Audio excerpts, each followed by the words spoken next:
Yes, beta. Next topic is what is transpiration and what are the advantages of it to plant.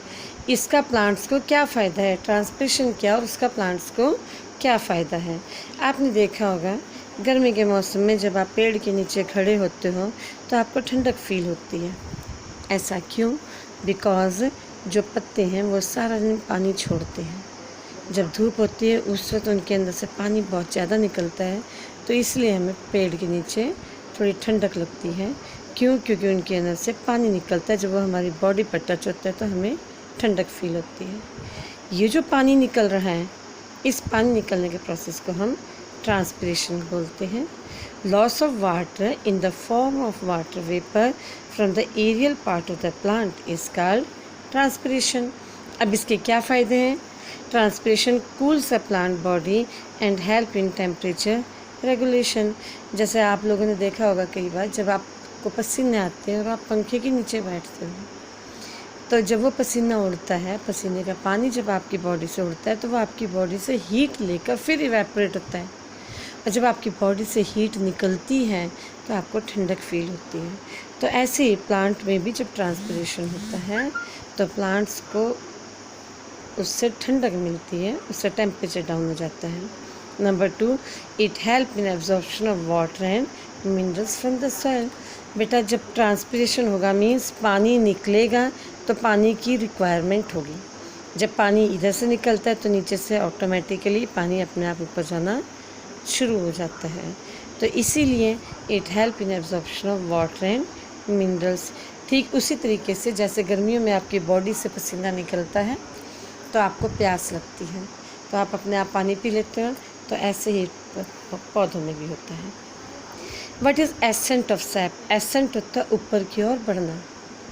The upward movement of water and minerals in the plant is called ascent of sap. इधर जैसे plants है, water and minerals का ऊपर की तरफ बढ़ने को बोलते हैं accent of SAP. Now what is translocation?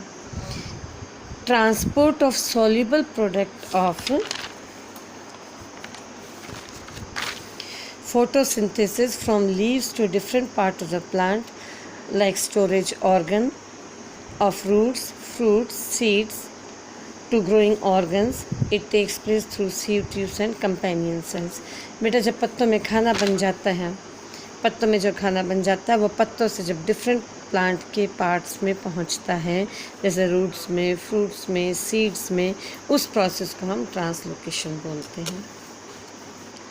How is food transported in plants? अब फूड पत्तों से कैसे ट्रांसपोर्ट होता है?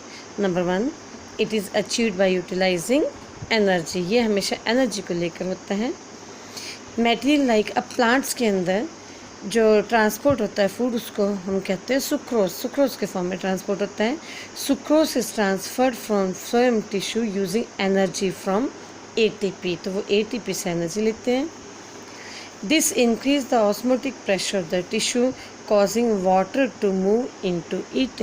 इससे क्या होता है, उस टिश्यू का ऑस्मोटिक प्रेशर बढ़ जाता है और जिससे उसके अंदर वाटर मूव होता है। This pressure moves the material in the phloem to the tissue which have less pressure. तो इससे क्या होता है, इससे मटेरियल आपका ऐसी जगह मूव कर जाता है जहाँ प्रेशर कम होता है। This allow the phloem to move material according to the plants need, और प्लांट्स की नीड के अनुसार इस तरीके से आपका फूड मूव कर जाता है।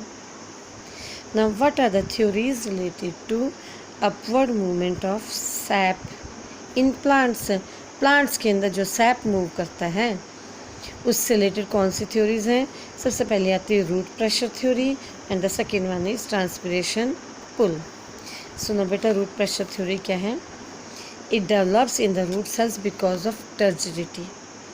Due to this pressure, water from the living cells of the root passes into the xylem of the roots, stem and leaves. This pressure is applicable in herbivorous plants. बेटा क्या होता है, जो छोटे पौधे होते हैं जिसकी हाइट कम होती है, उसके अंदर रूट प्रेशर थ्योरी, रूट के प्रेशर से ही आपके सेल्स के अंदर पानी मूव कर जाता है। छोटे प्लांट्स के अंदर रूट प्रेशर थ्योरी चलती है। हैविंग शॉर्ट, जिसकी हाइट कम होती है। Next is transpiration pull. Transpiration pull में क्या होता है कि जो बड़े बड़े ट्रीज़ होते हैं उसके अंदर ट्रांसपिरेशन के द्वारा वाटर एनवायरनमेंट में जाता है या एटमॉस्फेयर में जाता है तो उससे क्या होता है, एक सक्शन फोर्स डेवलप हो जाता है which help in upward movement of water. बेटा उसी तरीके से जैसे आप लोगों ने कोल्ड ड्रिंक पियोगे, जब आप स्ट्रॉ से पीते हो तो पहले आप अपने अंदर इस स्ट्रॉ की एयर को लेते हो, जब इसकी एयर आपके मुंह में चली जाती है फिर अपने आप ही लिक्विड जो है ना अपवर्ड डायरेक्शन में मूव करता है। कोई भी ड्रिंक होगा तो वो अपवर्ड डायरेक्शन में मूव करेगा। तो ऐसे ही ट्रांसपिरेशन में क्या होता है, जैसे पहले पत्तों से पानी एटमॉस्फेयर में जाता है, फिर उससे क्या होता है, एक सक्शन फोर्स डेवलप होता है जिससे कि जाइलम वेसल से water and minerals upward direction में मूव करते हैं। Water rises due to capillary action, transpiration takes place during the day. क्योंकि दिन में धूप होती है तो धूप के कारण वाटर का इवेपोरेशन ज़्यादा होता है या वाटर का ट्रांसपिरेशन ज़्यादा होता है, इसीलिए आमतौर पर ये प्रोसेस डे टाइम में होता है।